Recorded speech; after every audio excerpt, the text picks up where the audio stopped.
listening is even more important, especially if they don't agree with you. Question, the elephant in the room. The question is probably what next for the remaining 55 MPs. Um, the short answer to that is fighting forward. We're still pretty much solidified together in our ideologies, in our plans, in our strategies, in our policies. We still aspire to take Thailand toward a meaningful 1% and 99%. So polarization, bipartisanship, these are the kind of words that are being introduced in Thailand, where it was introduced in your country back many, many decades ago. So I still have hope. Next question, please, Pierre. Hi, Pierre from the States Times. My question is a bit technical. Since the party was dissolved, proposed to draw all these people who were so hospitals, the quality of your healthcare system, how the government spend your money, and by doing local politics, entering local politics, it's closer to them. It's much closer to them. In the parliament, what you do is you basically passing bills, passing laws, which is very far to the everyday lives of the ordinary people.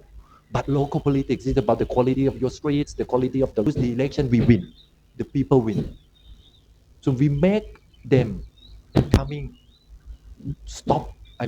We force them by installing more competition into local politics, so that they stop, so that money will not the most effective means to win the election.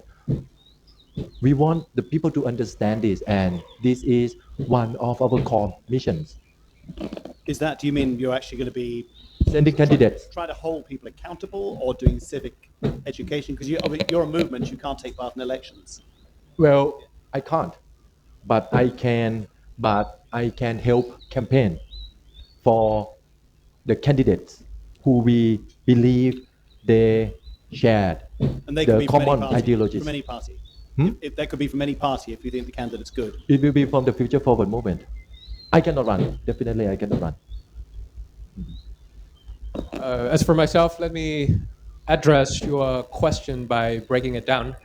When you talked about Pheu Thai Party and you talked about the unity of opposition party, 2 nights ago or 3 nights ago, myself, Kun Vichan, Kun Sirikanya, all the MPs, Kun Thanathorn had a chance to hold dinner together with the leaders of all the opposing parties, and I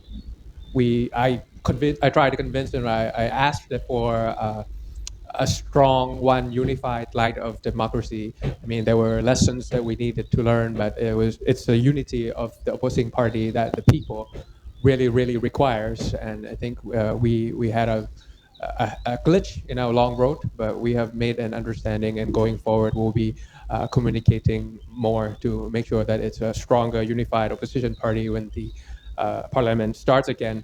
Second part of the question was about grassroots movements and polarization of politics, the opposing colors, and how we were planning to depolarize and stop these color game. A lot of times, from my own experience, when we talk about social needs instead of political leaning, we talk about land justice, we talk about marijuana legalization. And yes, when we talk about PM to environmental issue push, there were people from the yellow side who came and tried to push this social need because there's a need for them to fix their health that the modern medicine couldn't help them. On the other hand, the people on the red side 10 years ago, they also had cancer, and they also wanted to find an alternative way to fix things. So because of these policies that are based on social needs and not just about the past, that's how we bring people together. And I think I walked 20 kilometers colors in the past together, and we, as a rally together with all, we're talking about how we have to push this and make a change as an alternative for people who have no other alternatives. I have epilepsy. I'm epileptic, so it's been, I think it was my time 20 years ago in Texas that I had, we're told that modern medicine couldn't help me, so I knew what it's like when you need something that is an alternative to modern medicine, and people from both sides also have these experiences that are similarity to move forward in a new direction. The third part was about coalition with the people who have the need for strong public health, for equal economics, for a better schooling system and things like that. So yeah, we are not afraid to reach out to those people who might be visibly opposing to our party. We're not afraid to listen. I mean, talking is important, but listening